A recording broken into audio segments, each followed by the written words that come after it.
Did you know that the median white family in the United States has about 9 times more wealth than the median black family? That's not a typo. We're talking about a median net worth of around $250,000 for white families compared to just $27,000 for black families. This isn't a new problem. This massive gap has stayed almost exactly the same for over 30 years. It's one of the most stubborn and alarming inequalities in America, yet most people don't fully understand it. So today, we're going to break down what the racial wealth gap is, why it exists, and why it's not just about what you earn. First, and this is the most critical point, wealth is not the same as income. Income is the money you make from your job, your paycheck.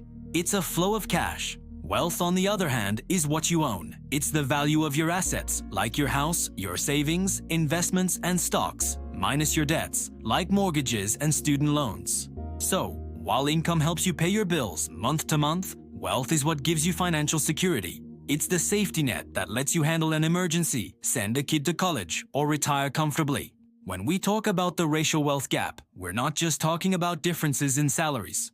2 families, one black and one white, could earn the exact same income, but have drastically different levels of wealth. Why? The answer lies in something called generational wealth. This is the idea that wealth, or the lack of it, is passed down from one generation to the next. For many white families, this means inheriting a house, receiving money for a down payment, or getting help paying for college. These financial boosts provide a huge head start in life. They make it easier to buy a home, start a business, or invest in the stock market, all things that build more wealth. In contrast, most black families have historically been locked out of these opportunities. Instead of inheriting wealth, many inherit disadvantages. This isn't ancient history. We're talking about policies and practices whose effects are still powerfully felt today. Let's look at the historical foundation of this gap. For decades, the US government actively prevented black families from building wealth. One of the most infamous examples is redlining. Starting in the 1930s, the federal government created maps of cities across the country, color-coding neighborhoods based on their perceived investment risk.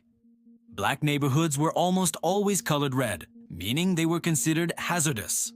As a result, banks refused to give mortgages to people living in these areas. This systematically denied black families the opportunity to own homes, which has been the #1 way Americans build wealth for generations. Then, there was the GI Bill after World War II. It was a landmark piece of legislation that helped millions of veterans buy homes, get an education, and start businesses. It's often credited with creating the American middle class. But its benefits were not distributed equally. While it was technically available to all veterans, local administrators, particularly in the South, systematically denied these benefits to black veterans.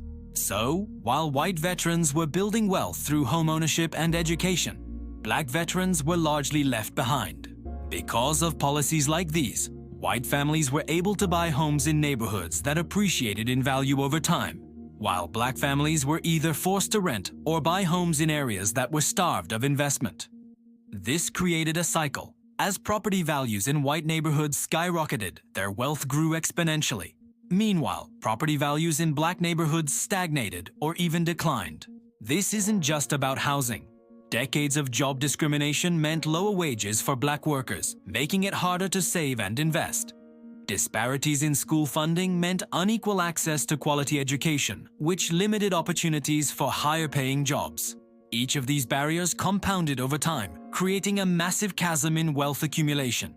Now you might be thinking, okay, that was the past, but things are different now, right? Unfortunately, the legacy of these policies continues to drive the gap today. Modern-day factors are still at play. For instance, black families are still less likely to own homes than white families. And for those who do own homes, their properties are often undervalued compared to similar homes in white neighborhoods. Then there's the issue of student debt. Black students are more likely to take on student loans to attend college and graduate with a significantly higher debt burden. This debt makes it incredibly difficult to save money, invest, or buy a home after graduation. It's like starting a race 50 meters behind the starting line. Access to professional networks and high-paying industries is another factor. Wealth often opens doors to opportunities through family and social connections. Without that initial network, it can be much harder to break into lucrative fields. And finally, there's the stock market. A huge portion of wealth in America is tied up in stocks and other investments. But because of historical disadvantages and lower incomes, Black families have far lower rates of stock market participation. Most wealth in America grows through things the average Black family has less access to: stocks, property, and capital. But perhaps the most overlooked factor in all of this is the power of appreciation. Wealth isn't static, it grows. When the stock market has a great year, it's primarily those who already own stocks, mostly white families, who benefit. When home prices soar, it's homeowners who see their net worth explode. This is the power of compounding.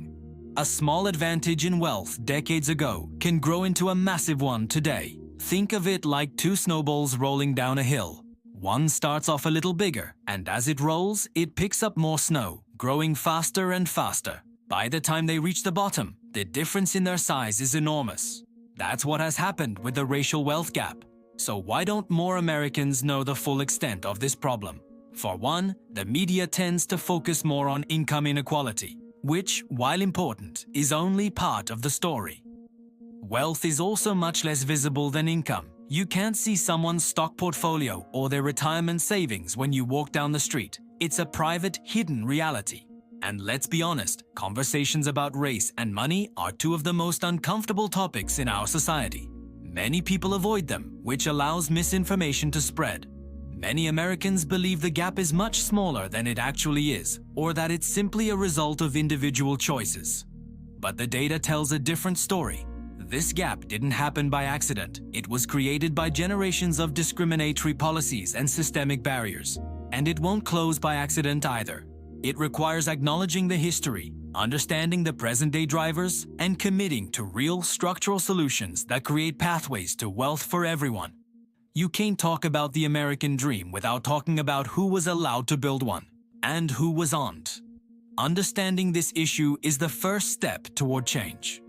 Thanks for watching. If you found this video insightful, please give it a like and subscribe for more deep dives into the topics that shape our world.